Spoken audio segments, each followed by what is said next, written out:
Morning, OBTEC 1.5. I am your course instructor. I am Mr. Sahot, and welcome to Readings in Philippine History.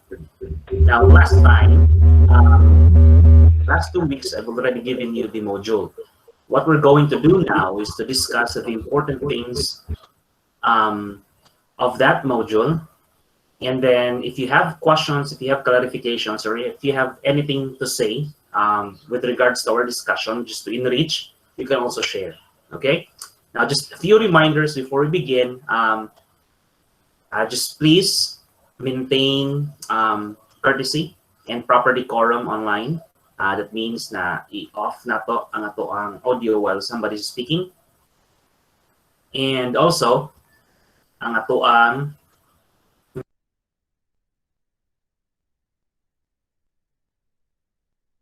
you're allowed to open your video if you could, or you can maintain turning it off. Okay? Now, let me just open first Mentimeter, because this will be the beginning of our discussion, and I would like you to participate in just a simple activity. All right? Sige. If you can access Mentimeter, no, it's good. Kay natin activity dito. I'll give you the code, and then you will be able to access it.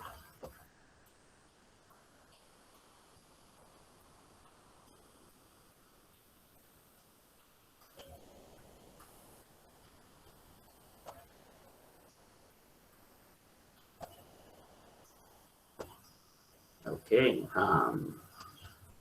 New presentation of OBTEC 1.5.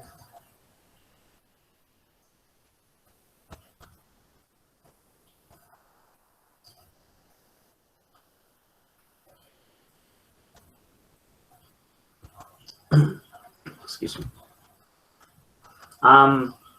As far as I can tell, all of you here, no, is 41. 41 ba ang inyong kuan? Yung number sa class? Or nanay ni Undang? Because sa master list, I think 41 pa akong nakita. For si kuan sir, basid na pa sa imo si Moira apat, i-transfer na siya og sa SU. Okay. Sige. Ako lang take note, no? Yes po, sir. Okay. 41 man to akong nakita, but let me check na lang if mao pa ba gihapon. Anyways, let me type in sa chat box ang code, ha? So you can access Mentimeter, and I have a question for you, and then you just have to provide an answer.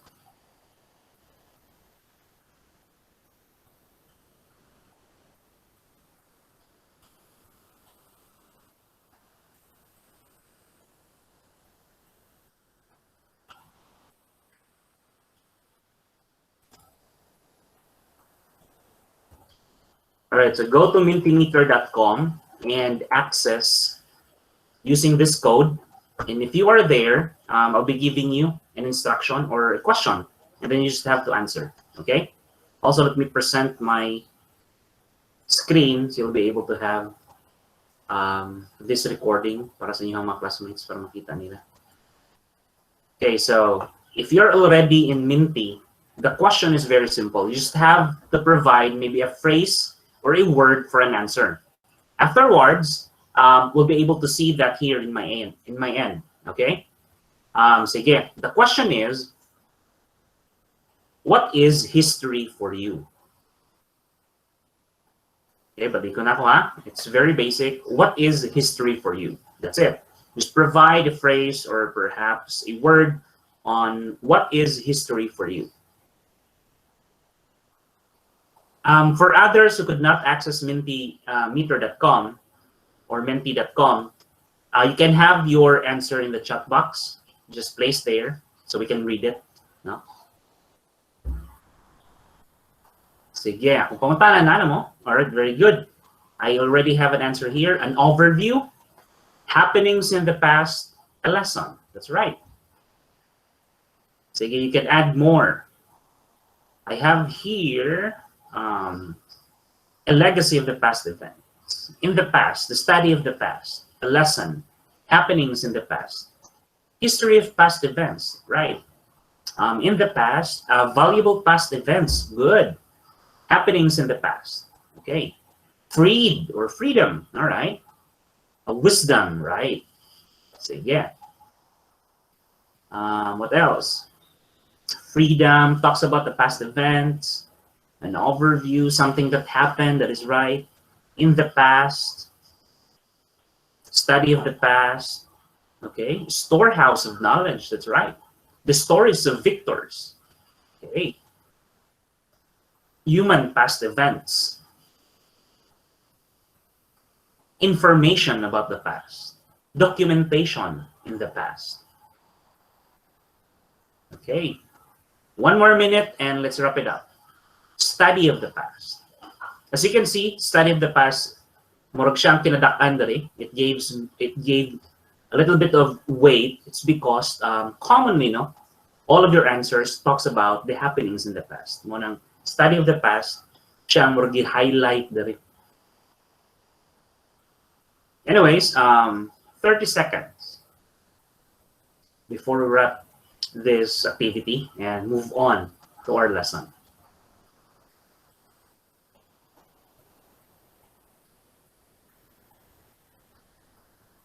Okay. A record, yes, correct. A record in the past. Events that shapes the future, correct.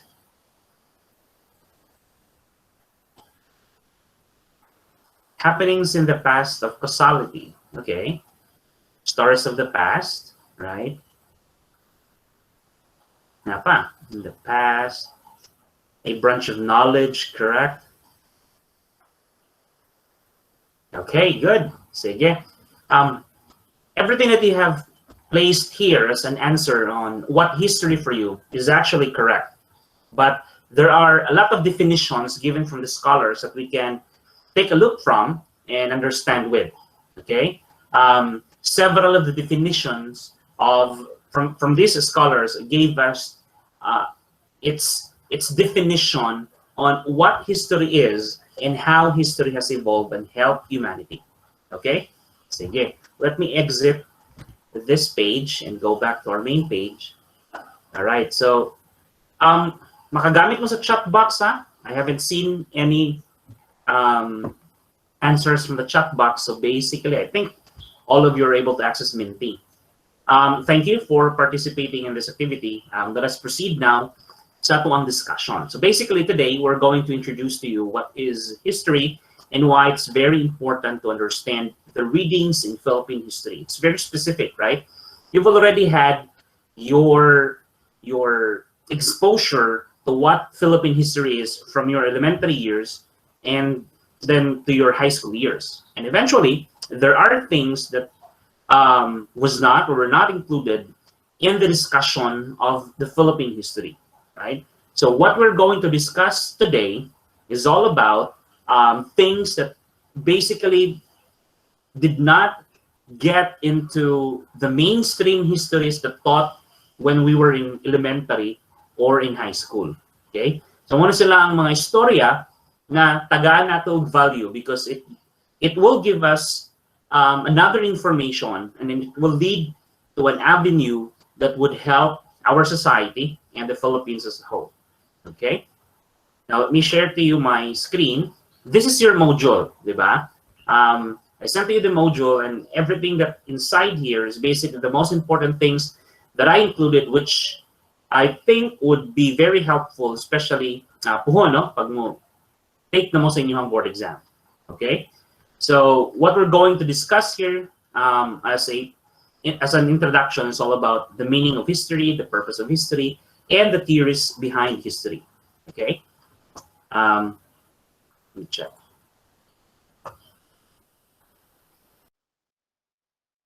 Hold on for a moment, nakadali lang.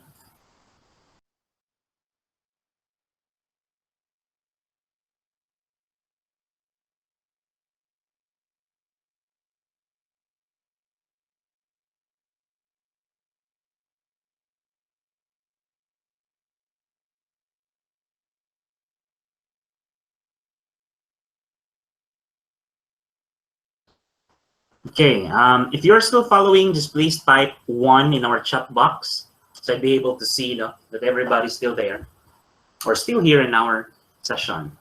All right, good. All right. Okay, sige. Let us start. So I asked you about what history is for you. All of your answers talks about the past events. Now, past events sa tuang mga kinabuhi tanan is basically a history. But what is very important in history are things that happen in the past, which are which have an impact to humanity. No, basically, kitang tanan na ay mga kaagi. Pero nganong dili man tanan sa tuang kinabuhi na include sa mga history books, di ba? Nganong ang gipang include dito kadtumang mga butang na ni-shape sa tuang society, na ni-shape sa tuang country, na ni-shape eventually, no, sa human society as a whole. Because dili tanan butang dapat nato isulat, no? Especially kana sa mga butang dili makahatag sa tuwa o important na knowledge, important na information, or that could help us save a country or a barangay or a municipality. Okay? So everything that should be included in history should be an important details of the past that would help the current situation or would help the present concerns of human being, and as well as would help the future problems or issues na kakaharapin ng taong bayan. All right? Now, by definition, originally, the word history associated with the word historia from the Greeks, which means information. So, all of your answers na nag-associate about giving us a knowledge or information, you are correct. No? It comes from the Greek word historia. And also, an inquiry to design, to elicit the truth. History has been defined differently by different scholars. Following are, one here is that history is the record of what one age finds worthy of note in another. So that means na ang atong isulat dito is ang importante na butang na makatabang sa usa ka tao, sa usa ka group of people, sa usa ka cultural group or ethnic group or a society. Right? For Johnson, yung gisulti diri, history in its broadest sense is everything that ever happened. But there are a lot of contradictions or argument about this because not everything that happened ever, no, in the lives of human beings should be included. Of course, there's representation of the masses, but it's collective. But individually, kitang tanan diri, no, na yung mga past events in our lives, but ato ba giday na siyang i-appeal, no, sa history book? It's not. Those that will be included in history are things that will be very important for the humans in the present time and in the future, right? Imagine ninyo, no? If mag-apocalypse and then few of us will survive.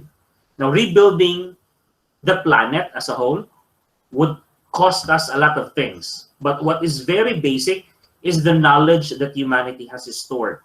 And that is the purpose of history. Without documenting the past events, civilizations and societies from time immemorial to the present will not exist anymore if walay continuity with the history of human being. No? If wala na siya gigamit, then definitely dili na mupadayon exist ang civilization sa humans. Now, if you ask me, sir, how about sa katong wala pa ang written history? Kinang tagitawag na prehistory, mga non-written histories. Of course, nakakontribute to sila.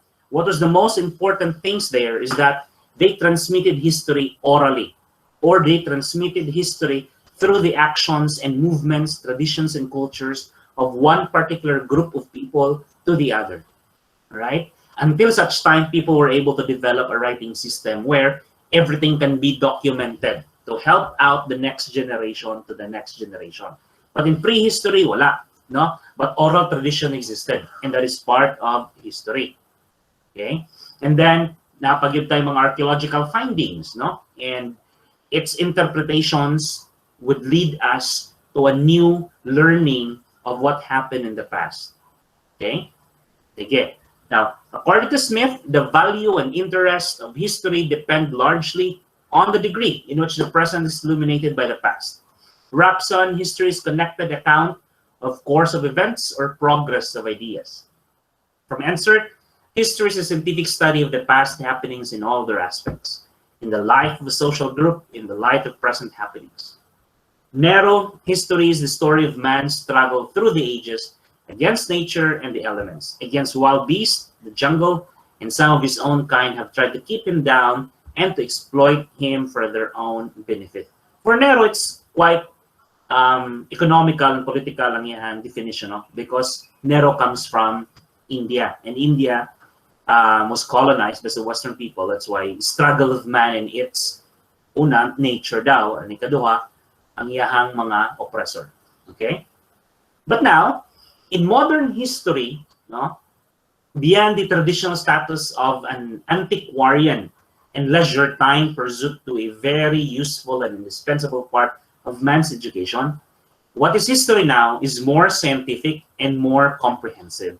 When we say scientific, all of the evidences of our claim that this event or this particular group of people or a single person really existed and did something in the past that would contribute to the present is being tested scientifically. So there are empirical evidences that could support our claim. That's why historical researchers would need sources of history. We can't just say, even though that we are a direct witness to an event na inaligsan, but we can generally say that that's what really happened unless it is proven and tested through science. Ikaw naman usa, your weight, kung sa research pa na siya, ang weight nimo could not quantify or qualify to what really happened in that event, no? So manginahanglan pa nag-additional pa na sources or evidences ang mga researcher just to prove what really happened sa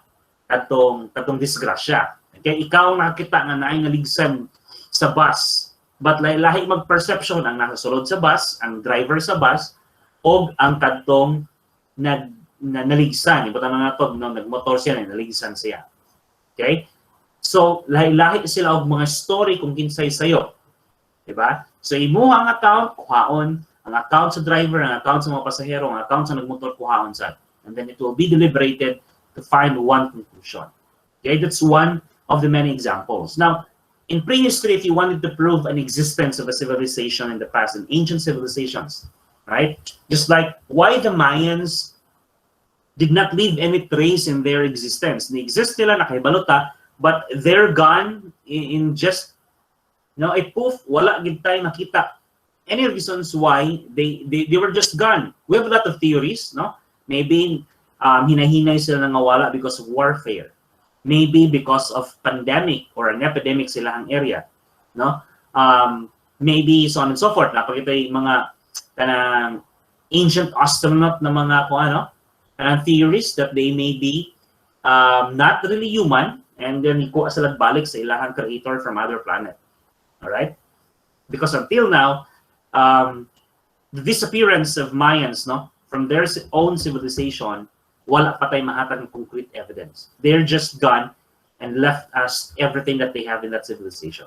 So you see, as long as we cannot provide empirical evidence, no, a scientific evidence on their disappearance, then that would mean that this particular past needs to be resolved and needs to be checked again and again by our researchers, all right, or researchers.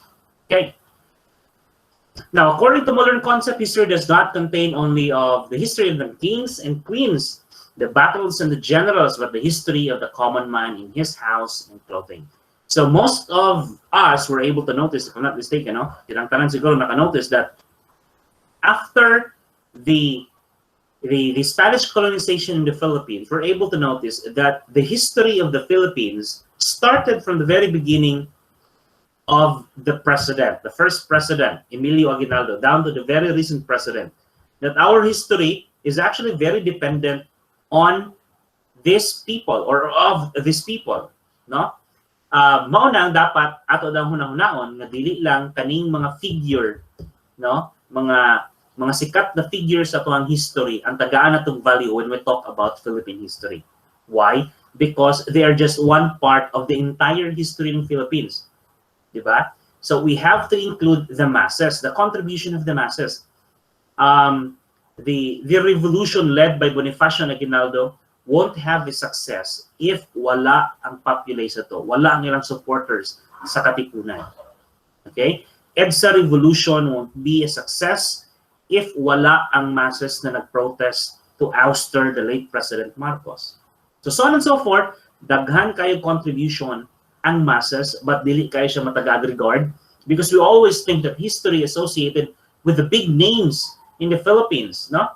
The EDSA revolution does not only talks about the life of Ninoy Aquino, Cory Aquino, and some of the yellow people during the time, but you have to include, no, the students' participation, the teachers' participation, the layman's participation, the church, no, and eventually every single sector sa ating society dapat i-include nato siya because these are the main contributing factor why the Philippines has been freed from Marcos's oppression. Okay?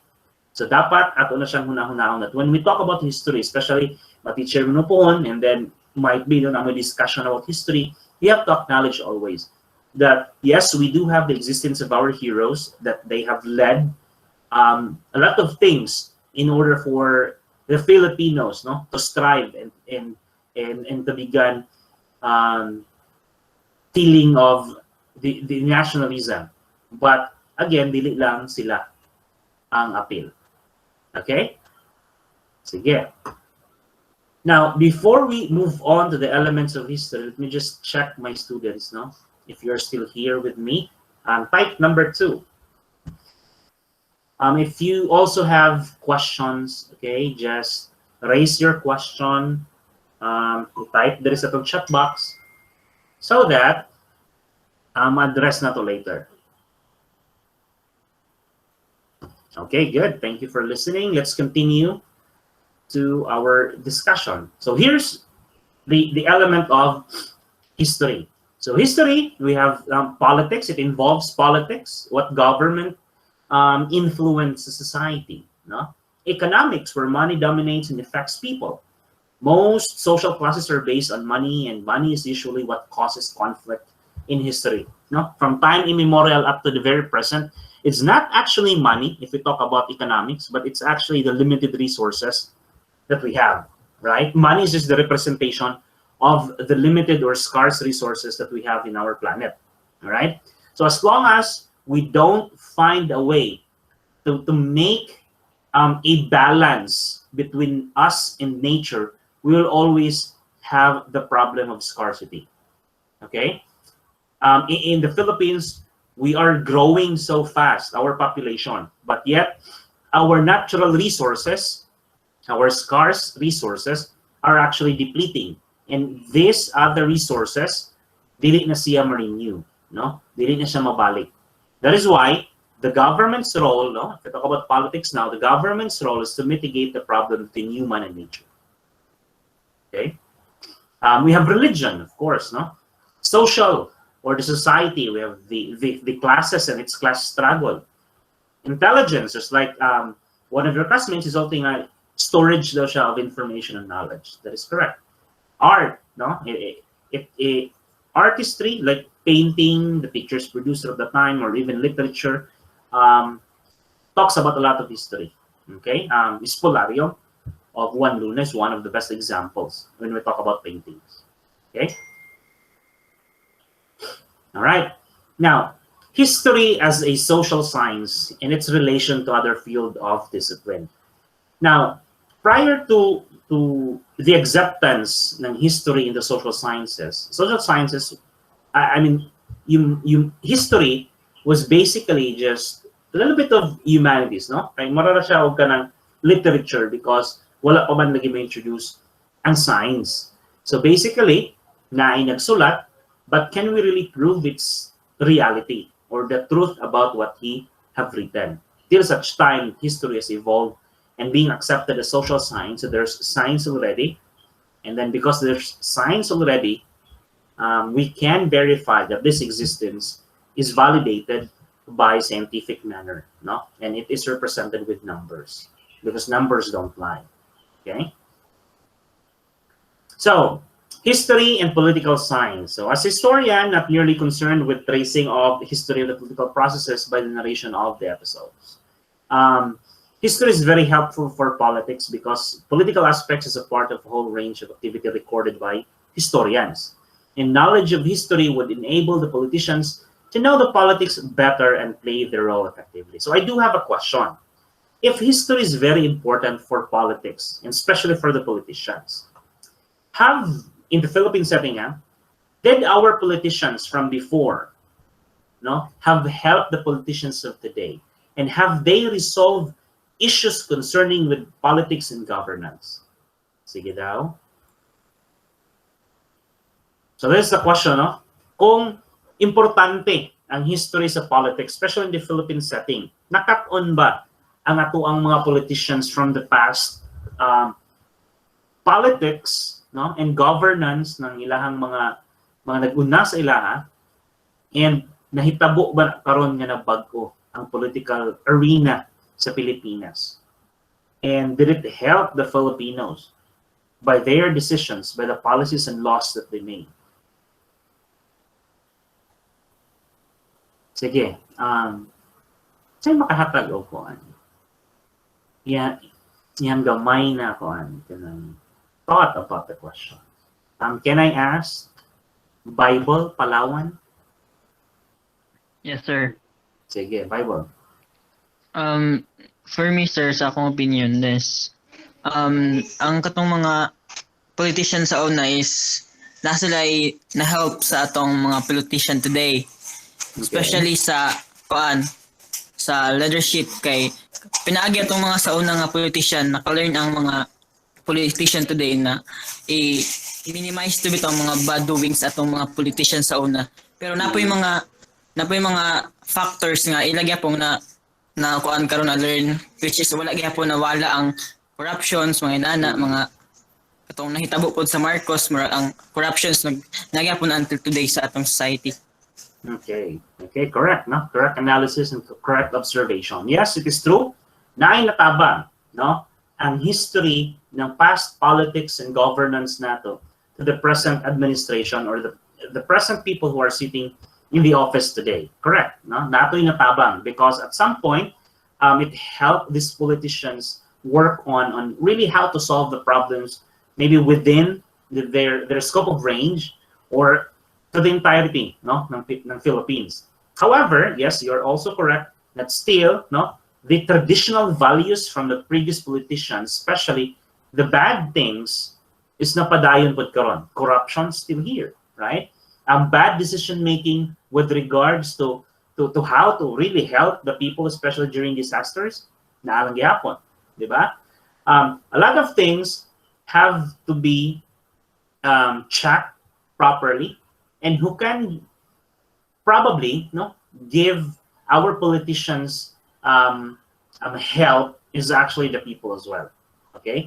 Since democratic government man ang people man, kita man tanan, ang naay voice on how to properly manage our country. It is just, wala nato siya gina-exercise pagmayo. Because pag i-exercise nato siya pagmayo, we should form, right? The government and the Constitution allows mga protests, mga rallies. But as long as it is bound within the scope of our laws, allowed na siya sa government because that's how democracy is. Dili pwede nga walay mo contradict sa administration because blind following na siya kung ato na siyang naunahon. There should be protest because that's the only way that the common people, us, can actually provide and air out our dissatisfaction with the government or with its policies manahatag sa tuwa. But not to the point, wala man na naka-stipulate ito, that we become very radical and turn arms against our government because that's not the way we do it in our government. That is why we condone rebellion in our country because it would not really help at all. Diba? If mag-rebelde ka, wakitay padulungan na magpadayon na ng conflict and people will be dying, families will be torn apart because of armed conflict. No, because I cannot really judge pod sa kadong mga nagrebelde. But in my own opinion, no, if you want to really fight what is right, well, I think ato siyang labanan kung asa ang stage, no? Dili kay dito sa bukid makigaway. So I think better laws, education, and choosing really the right people to sit in the office would help us create a better solution to our problem. And ingon pa ni Bible no, na pahabol, also political dynasty. Yes. Of course, dili gini matang-tang-tang ng political dynasty, but there is a good move na sa sangguniang bayan, no, or sa SK level, at least disallow na, no, ang political dynasty. Wala na dapat kanang ma-elect na SK chairman na connected to any degrees sa mga politicians nga naglingkod within their place. That is correct. And that is right. However, direkta sa kung ano, local government unit and up, wala pa gina, because the policymakers are also part of its political dynasties. So muna, it would really take time. I think for me, whatever laws or whatever kind of constitution we follow, as long as we get the same people, we get the same mentality, kitang tanan, no? The same mentality that nothing would really happen, that corruption and all of the bad or ill, mga ill feelings or mga mali na mga butang, no, na gibuhat sa itong mga politicians has become part of our culture and tradition. Lisod na kaya sa tangtangon, no? Tungod kay para sa to, i-accept na to, part naman na sa Pilipinas, no? Part naman sa gobyerno sa Pilipinas na corrupt man gyud ta. Ang gini mga awat, mga ginagmay lang gud. Ana, so dili gyud sa matangtang. No, as long as we do take part of corruption, we do take part of bad things in our government, then nothing will really change. No? Very basic and very simple. Kinsa man tong nakabotar diri sa inyo, ha? Type 3.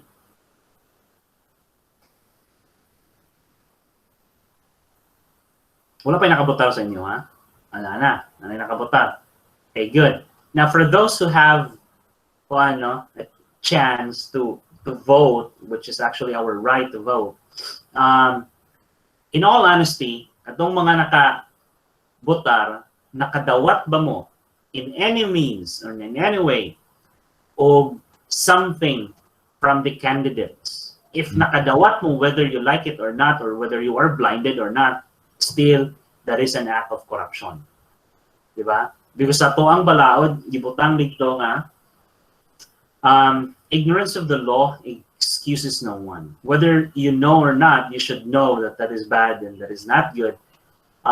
No, if forward-looking lang ta. But others would say, ako ang gyapon ng kwarta sir, ako na lang bawion kaysa ilang gamiton. Still, no?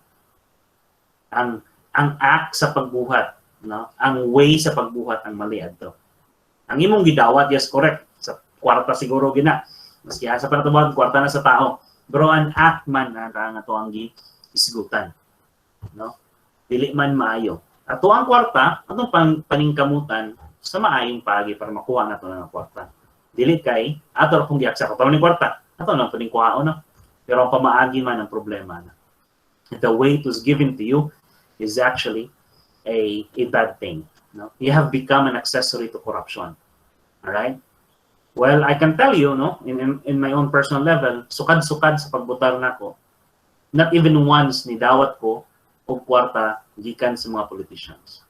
Now, wala gyud basig piso, centavo, wala. So that's why I'm encouraging everybody, no, to do the same. Because maybe this little act, no, will make another ripple effect, and then a ripple effect, and then a ripple effect. Then eventually, people will realize na mas maayo magiday, no?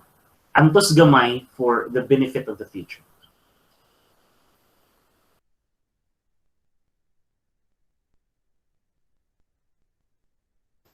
Okay, now moving on. So aside from history and politics, we also have history and economics. We've already talked about that. History and sociology. Both history and sociology are concerned with the study of man and society, and differed only with regard to their approach. For Max Weber acknowledges the initial dependence of sociology upon history, although history too benefits from the interaction. That is right.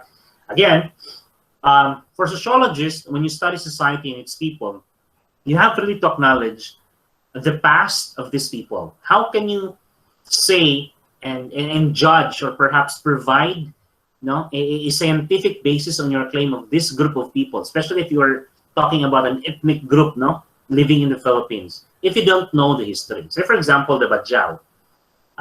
Many would say, anong namang ginidapit sa dagat permanente ang mga Badjao, our Badjao brothers? Nga nung mangidin sa mga eskwela, anong manglimos man sila? Without even acknowledging their past, we will always subject and stereotype these people. But we were very wrong, because the life of the Badjao is pretty much entrenched with the waters. They live and die in the waters. Okay? Nakaibalotana, because when I was studying in Cebu for my master's degree sa UP, one of my classmates conducted a study of the Badjao people. Iyahang study dito is why lesser kayo ang Badjao ng eskwela and lesser kayo ang Badjao manarbaho. Why most of the Badjao people really live in the waters, literal, kana mabuhat sila balay sa tubig, or near the waters. It is because that is their way of life. Naka-revolve ang ilang life sa tubig. Ang katupagani daw ng eskwela, nangundang ang uban na to, because for them, they're not benefiting from the grant of the study, but they are mostly happy, contented if they are near the waters. The problem is, sir, dispersed mo na sila. Nganong wala naman na sila sa ilahang natural na habitat or natural na place. It's because people have been converting these places, have been acquiring their ancestral lands. And if you go to the southern part of the Philippines, dapit sa Mindanao, sa southern tip, pagit sa Mindanao, Sulu, Tawi-Tawi, Badjao people are very loving and peaceful people, right? And they don't really engage in warfare. But I have read that other ethnic groups like the Tausug really don't like the Badjao, so they kept on having conflict. That's why the Badjao kept on moving to other places. All right, so these are just some of the studies. Now, we always subject them as if they are not part of the Philippines, Ato silang pandirihan kay ilahang buhok, ilahang panamit, ilahang baho. But at some point, we have lost our humanity because we have not extended our help to them. Kung sa may help, sir, dapat i-preserve nato ang ilahang way of life by not touching their ancestral domain. Ipasagdan pa na nato sila. But anyways, ingani naman na siya. But of course, na-change na po itong mga Badjao karon. There are Badjao who are actually professionals na. Quite of the Badjao kids are actually moving forward and studying, but still not that much. Okay? So another study pa, but again, ingana na sila. Napa-interesting facts, Badjao people don't care about numbers or dates. Okay? Ang ilahang mga anak, dili na sila magdumdum kung unsang adlaw nila gi panganak. Musulti ra sa ay high tide man to. Buwanon man to siya, ay nagbagyo man to siya. Alright? So ingana sila mo date, mo na ilahang dating system. It's actually events, not numbers, not coming from the Roman calendar. They do have their own calendar. Okay? That's very interesting, di ba? Ilahang mind and mentality wala pa na colonize. Kita colonize na kaya because we're following the Roman Roman calendar. But the mga Badjao, they do have their own calendar, which is very nice. Very authentic Filipino. Anyhow, let's continue. We have history and psychology, of course. We also have history and geography. So the purpose of studying history. So there are, these are some of the purposes of studying history. Una, history though helps us understand people and societies. History helps us understand change and how the society we live in came to be. History contributes to moral understanding. History provides identity. Studying history is essential for good citizenship. Okay, and there are other more. You just have to read this one. Pwede rin siya basahon and just understand why it's very important na masabtan natin its purpose. And lastly, let's talk about the theories of history. One, we have cyclical view theory of history. A philosophical concept according to which that the periodicity of history is based on the repetition or recurrence of social processes. Cyclical theories thus contributed to the development of comparative historical method of social science. It's because nito ang tao na ang history is parang gulong ng palad, no? That it will just come back. Mo nang kung sinahitabo sa una, it is probably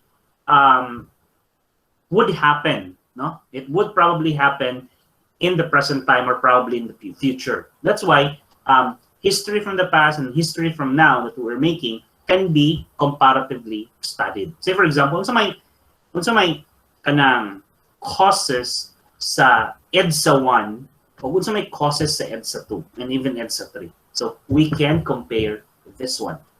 Diba? Linear view of history, it's basically time has the beginning, no? And an end, alpha and omega. It's very Christian because the basis of the history comes from the God, okay? From the creation until the second coming of Jesus Christ. Great God theory, the idea that gods are in control, shape and direct things, meaning predetermined ang tanan natong ipangbuhat. The very moment we were conceived and the very moment that we die, it's basically God's plan. So whatever you have in mind right now, the decisions you make, it's already God's plan. Okay? The people that you will meet, the people that you will marry one day, whatever you decide with your life, it's basically God's plan.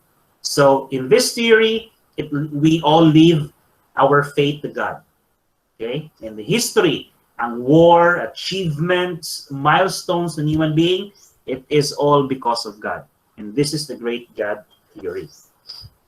Next, great man view of history. Sama ganing sa itong isgutan, history daw is being shaped by the people who are famous, popular, and who are more leader, no, of a particular event. Meaning to say, Aristotle, we have Cleopatra, we have the Caesars in Rome, we have Alexander the Great, we have Napoleon Bonaparte, the kings and the queens, so on and so forth.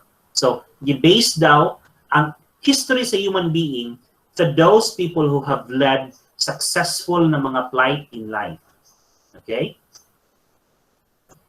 Next, akong ipa-research sa inyo, but let's just talk about it. The best people view of history. Kani siya, ganiya is best man, kadong mga particular figure in history.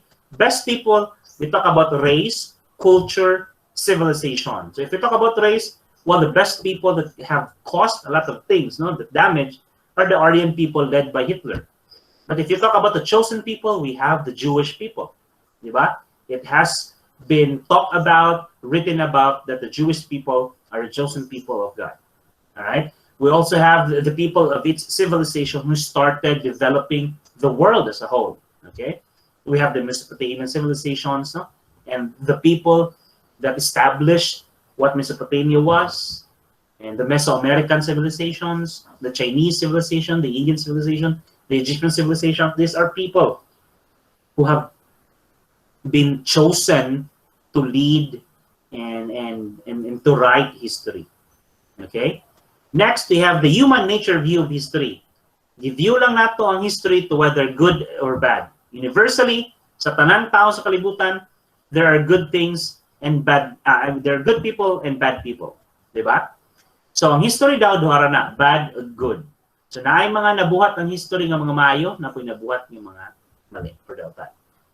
Next, we have economic view of history, class struggle. No, if we talk about Marxism, we have historical materialism. That history is basically geared towards the economic source of humans, meaning ang limited resource na to mooy naka-cause of class struggle, division, and oppression. When we talk about gender history, it talks about highlighting the contribution of women, diba? From the word history, very manly na gid kayo. Sa lalaki gid ay, ang gibasihan sa history. But for gender fair, for women empowerment, no, mo ni siya ang ilang gi-propose to have a part of history and a part of women contribution. The last one, postmodern view of history. This is basically more na siya of contradiction to what we have just spoke about. Okay? Or we've discussed about sa mga theories. So, more na siya. Contradictions. Okay? Sige. So, that's everything, no, of this discussion. It's a wrap up. But I would like to know if you have questions in mind that you need to raise, or maybe any clarifications, since already time naman, but we can spend at least 5 minutes siguro if you have questions, no? Anybody from the class? Do you have anything to say or add? OBTEC 1.5, are you still here? Can you type number 4 if na pa mo?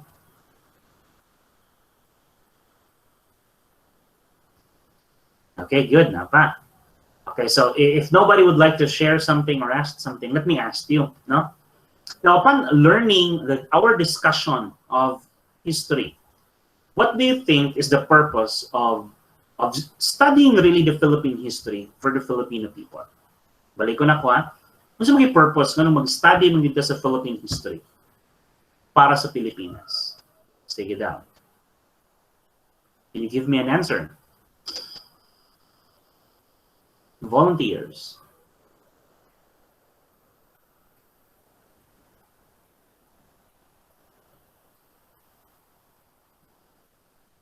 May mga volunteers na pagdating. How about Rasona? Good morning, sir. Good morning, Ms. Razona. Sige, para sa Ms. Razona, what's really the purpose why we have to talk about Philippine history? Unsa may impact ana na mabuhat or mahatag nato sa ato ang mga estudyante po or to anybody that we encounter or we talk to? Sa imong discussion ganiha, sir, nga nagingon ka nga ang history ang history kay significant happenings sa past nga that can shape our future. So kung by studying Philippine history, kanang pwede nato magamit ang mga significant happening sa una sa Philippines para shape atong society o atong future as Filipinos. Okay, yes. Part of that, no, is highlighting a sense of nationalism. If we really know what happened in our history, no, wala siya gi-revise, wala siya gi-kuhaan, wala siya gi-dumagan, then this would help us gain confidence and really loving and dying for our country. Because history could really give us a sense of nationalism that we really have to protect this and really have to prosper as one nation. It's because this is what happened to us. No? If we just reflect the truth about what happened in our history and we just don't select what we place in our history para mas lami siya paminawon or mas lami siya basahon, then dili kay nato na ma-achieve because we won't be feeling the same feeling of those people who have experienced it, right? Say for example, sa inyo sigurong Philippine history sa elementary mo high school, no, wala man ang may isgutan ang massacre na gibuhat sa mga Americans sa ang mga Muslim brothers in Budbagsak, in Buddaho, di ba? Or ang massacre na gibuhat nila during the time sa kadtong conquest nila sa forgot na the place to, but kato ganing na Ibel, kalimat ko sa pangalan. But anyways, ato na siyang ma-discuss sa akong taan, but hindi akong istorya. But anyways, yes, now wala na siya ma-include. Wala ko ma-include that the American people have apologized to the Filipino people for all the atrocities nilang gibuhat because they wanted to really tell us na wala may nahitabo na occupation or colonization, but instead that was actually a war between the Philippines and the Americans. But what we did there is to defend our country from their colonization. But they don't want to accept that. Para sa ila is that nitabag na sa ato to gain our liberation. But the truth is not. It's not. It's because makita nato on how we struggle. Apart from that, daghan pagid kaya tayo dapat isgutan, no? Itong mga controversies sa Philippines. So, di lang po dapat istorya karon dito sa social media. Sige, anything more? Napay ma-add? Okay, sige, no, if you have questions, maybe later, just message me. Or if there's really none, thank you for listening to our session today, and hope to see you soon next meeting, no, with